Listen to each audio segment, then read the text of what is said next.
Isang MMDA traffic constable ang tinangkang suhulan ng sinita niyang bus driver sa Macapagal Boulevard. Sa hiwalay na insidente naman, kitang-kita sa video ang paninindak ng isang sinitang motorista sa isa pang traffic constable. Balitang hatid ni Steve Dailisan, exclusive. Kuha ang video na ito sa Macapagal Boulevard kamakailan. Ang motorista hinuli ng MMDA traffic constable dahil sa paglabag sa itinakdang 60 km/h speed limit. Nang hingin ang kanyang lisensya, nag-alboroto na ang driver. Kunin mo pangalan ko. Lahat ng pangalan ko. Lahat. Ha? Tandaan mo ha. Balik ako rito sa'yo. Di pa nakontento sa umunay pagbabanta. Sukat na hahagipin pa ang constable na humuhuli sa kanya. Isa mo, kala ko pa sandali lang. Sir, sandali lang po. Isa mo nga. Sandali lang po. Isa mo. Pag ako na late, ikaw pupunta ako rito ha. Tandaan mo yan ha.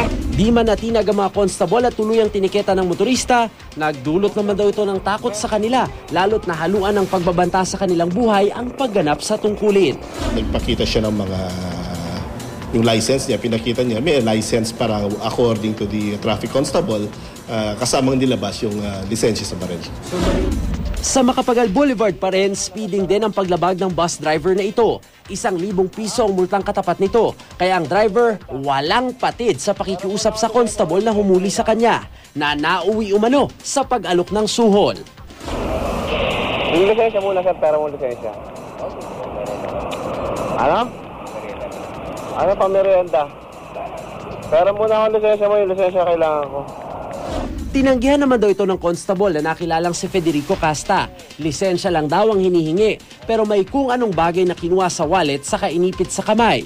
Huli kam ang bus driver habang pilit na inaabot sa constable. Overspeeding kami. Hindi agad. Ano ba?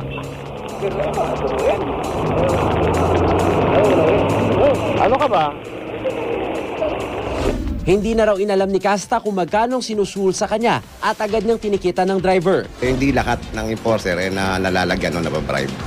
Isasalang raw sa komite ng MMDA si Casta para mabigyan ng marangal badge bilang bahagi ng merit system ng ahensya.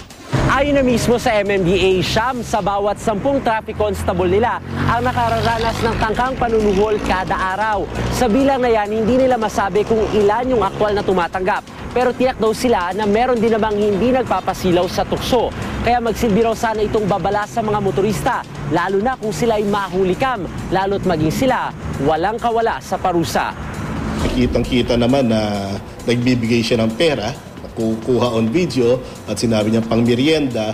Well, dadalhin po natin to sa ating legal service. Tignan po natin kung ano yung kanilang magandang gawin, kung pwede silang kasuhan. Pwede siyang kasuhan ng bribery. We will do it to set an example.